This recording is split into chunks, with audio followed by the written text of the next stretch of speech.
Rust is evil, but I have a plan to stop it.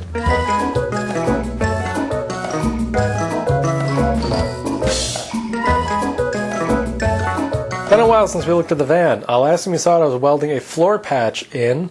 Here's kind of what that looks like now. I had another one here, a huge hole. I cut basically this whole thing out. I made a new patch, welded it in, finished it off, and I've been butt welding, which is where you take two pieces and you just fit them perfect and weld them together. What I was doing is welding tacking, tack over tack over tack over tack, or actually I did more of this, and then overlapped until it was solid. Then I went underneath, which there's no light under there, and then made sure I had good penetration. Where I didn't, I welded underneath too. And what I had been doing is, I don't know where my angle grinder went. I was using an angle grinder. The problem with an angle grinder, you get some warpage because it adds a lot of heat. It can also gouge into the metal. So I was kind of not really liking how that was working. So then I got this thing. Pretty cool, huh? It's a little cute little mini belt sander, 13-inch belt by 3/8 inch, and you can get these from all over the place. I think they're all made in the same Chinese factory. This one I got at Harbor Freight because I had a rare 25% off coupon, so this was under $20. So pretty psyched with that. The Harbor Freight belts, yeah, they're garbage. I have some other belts here. These are made by Norton, I think. Never tried them. I'll show you how this works. Then I'm going to show you my plan to stop this from rusting. You can see it's bare metal. That's not great for not having it rust. But I'll show you what I'm going to do after I do this thing. It occurs to me that in like most of these, a lot of these videos where you see people like welding things on, they don't talk about how they're going to stop the rust, like while they're working on it. And first thing I did between the panels, like these are just butt welded, so it's not really a problem, but under here there was a doubler plate and some other stuff, and I was welding things together. Same goes for this other floor patch. There was kind of a flange that was welded together, and under that I used this 3M Weld Through 2. And so like anywhere where I was going to weld together or weld like this over the butt plate thing, but I had to weld, I used this. It's a zinc coating. Supposedly you put this between flanges you weld together, you can weld right through it, and then you have some paint coating inside there to stop it from rusting. It's better than just bare metal. Bare metal, bare steel, that's going to rust. But that's not the best paint. It just so happens you can weld through it. Norton ones are blue. Supposedly these are better, but I've never tried one, so I can't back that up. They were not any more expensive. Get this out. Also, like any pneumatic tool, put some oil in there, oil daily. It's pretty loud. It's not as loud as the angle grinder, which is good, but you still want ear protection. It also doesn't shoot sparks and crap as much as the angle grinder, but it does shoot like sand and metal, so you want eye protection and all that, and probably a respirator. What it doesn't do is it doesn't take a huge amount of material off like an angle grinder, and it doesn't put a lot of heat into the panel. So those are really good things, because too much heat will cause warpage. Too much aggressive material removal plus klutz using it equals damaged metal. To demonstrate, I'm going to focus on this part, which I haven't ground all the way down. I'm not going to grind too much because I don't want to go through the metal, but I'm going to show you that you can pinpoint with this a lot better. Hearing protection.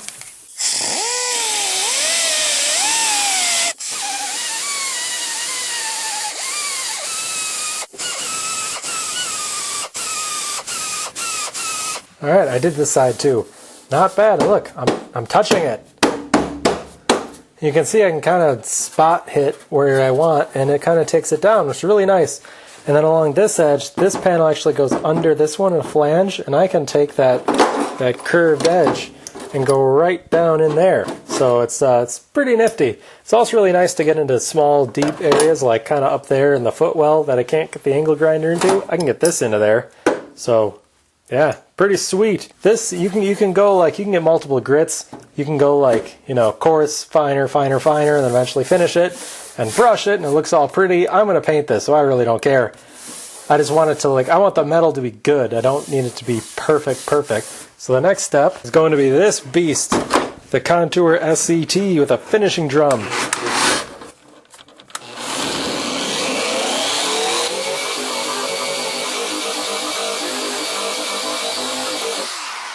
if you can see, that really brings out the irregularities from the angle grindering. You can see a lot of angle grinder damage because I don't know what I'm doing.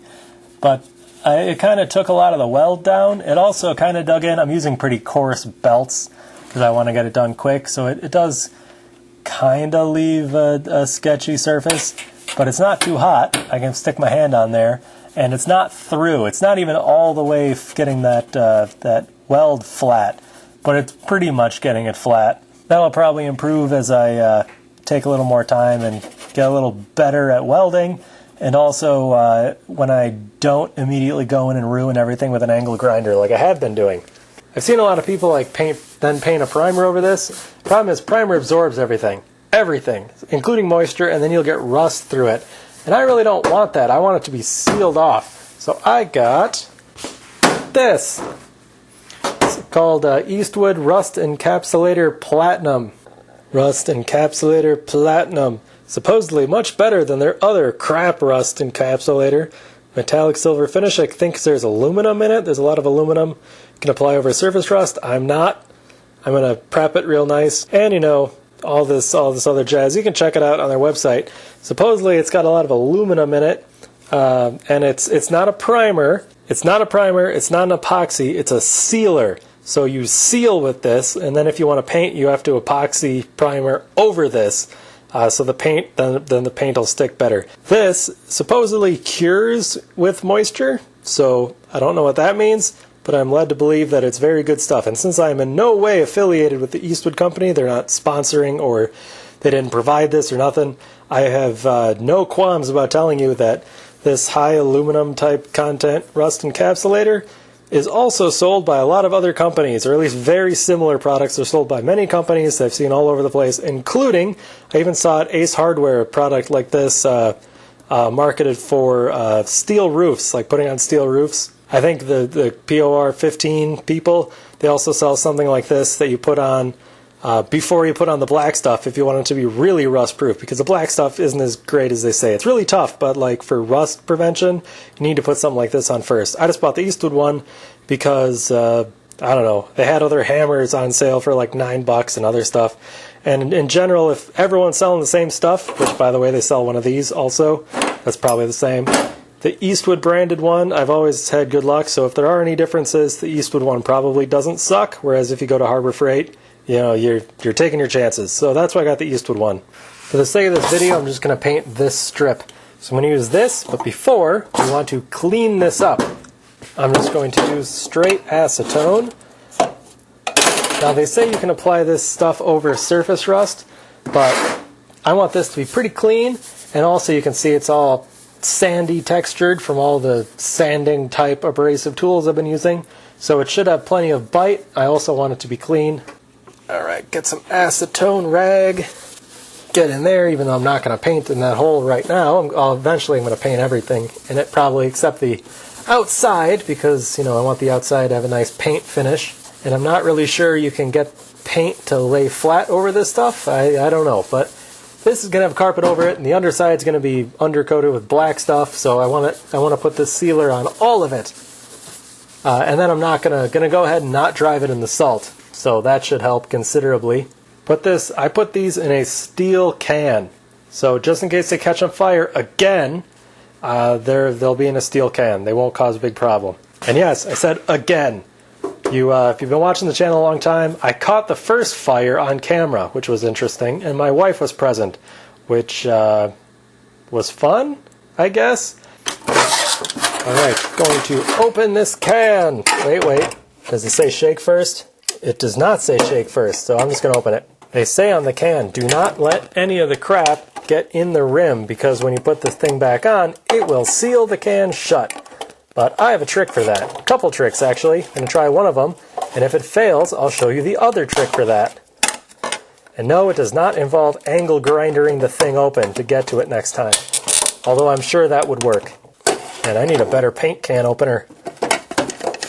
Come on. Yes, laugh at how weak I am. I know. I already know.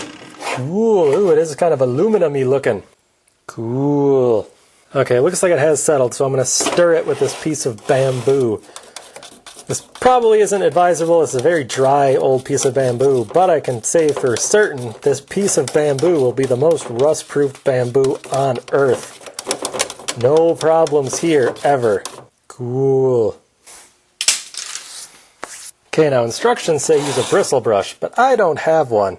So I'm going to use a foam brush. Foam brush works pretty good, except for never use one with shellac. Because shellac is the shell of a lac beetle or some residue, poop or whatever of a lac beetle absorbed in mineral spirits. That's what I'm going for. And the mineral spirits will dissolve the foam brush. Well, that goes on pretty nice, if I do say so myself. It said put on a medium coat. What's a medium coat anyway with a brush? No, I assume you don't want it pooling, right? But you don't want it super paper thin, but you don't want it pooling, maybe? The issue is this thing is so new, I haven't had a chance to see anyone use it in action. So there, I'm gonna call that a medium coat. I can't see any metal through it, and there's none of it pooling anywhere. So, sure. Alright, and there we go. Painted on. The Eastwood one here says 1 coat, and you're good. I've seen another competing one called Master Series coatings. They say 2 coats, 1 coat, then when it's dry, scuff it, and then another coat, and then you're guaranteed it to be really sealed. So I'll see how this works in a few hours. Then my plan, after that stuff, is this stuff. Brushable seam sealer. Gray seam sealer. Looks like it already had gray seam sealer back here, where it's not cleared up. This area never had anything with seam sealer on it to begin with. But the idea is, supposedly, you're supposed to paint this on first. Eastwood says, get everything. I didn't get in here. I didn't do that very well. But this is quick for video. They say, put this on, and then do the seam sealer, and then a top coat of whatever. This, by the way, is UV stable. A lot of those chassis coat top sealer things, like POR 15, it's not UV stable. So this is, you cover it with something that isn't, which makes total sense. And then you have to cover that with something else. Or you can get some top coats that are UV stable, or you can just paint that un-UV stable stuff underneath, where it doesn't really matter because it's not in the sunlight. And if you've wondered where I've been, you see how the pinch seam is kind of gone? Yeah, there's a lot of rust under there, and I mean under here. And it's hard to film under there because there's no light and there's no space, but where my hand is, there's a panel that I've completely cut out. And then I'm going to do this. I might record this because this is kind of an interesting combination of things under here and whatever. And if I have this cut out, which I probably will, I'll be able to film that. But I'm trying not to make it too repetitive and cut out rust, make patch, weld in patch. I already did a video on that. How many of those do you want, right? So I'm going to have another one over here, and I'm going to have another one over here, and I'm going to have another one under there, and over here, and way back there, under all the strollers and crap, and another one right there. And you get the picture. How many of those do you want? Or would you rather I build other stuff and circle back when something new happens, like the paint? Actually, let me know. Do you want to see me do every single patch, or would you rather just see at the end when it's all done? Let me know in the comments. Or if there's anything else you'd like to see with the van project, let me know. I'm redoing the whole thing, so it'll be a while. Plenty of opportunities for video. Alright, it's been 5 minutes. Let's see if it's dry to the touch. Not even close. That was dumb of me to try. 1 day later. Seems like it's set up pretty good. It looks like I didn't get very good coverage in this part using this brush here. But, this is much better. I checked a couple hours later and ended up putting fingerprints in it. You can see a fingerprint right there. Yeah, I tried touching it to see if it was cured a couple hours later. It wasn't. It was tacky slightly. It didn't come off on my finger, but it certainly wasn't hard yet. That's probably the stage where you top coat it. They say if you wait more than a few hours, you gotta scuff it to top coat it. And I think I will be top coating, or at least not using a foam brush, because I didn't get great coverage here. But here's pretty good. I can't scratch the stuff up with my nails. Maybe this. Yeah, if I work really hard. Don't worry. It's fine that I'm scratching. I'm gonna end up sanding and repainting some of this anyway, especially with more coat. But yeah, it's pretty tough. It feels pretty good. I got a little bit on my finger. all over my hand actually, and yeah, it would not come off. If I want that to come off, I'm going to have to remove my skin. So pretty happy with that. Oh, and speaking of how well it sticks, see this? Remember I set this down? Yeah, that's pretty good adhesion, I'd say. And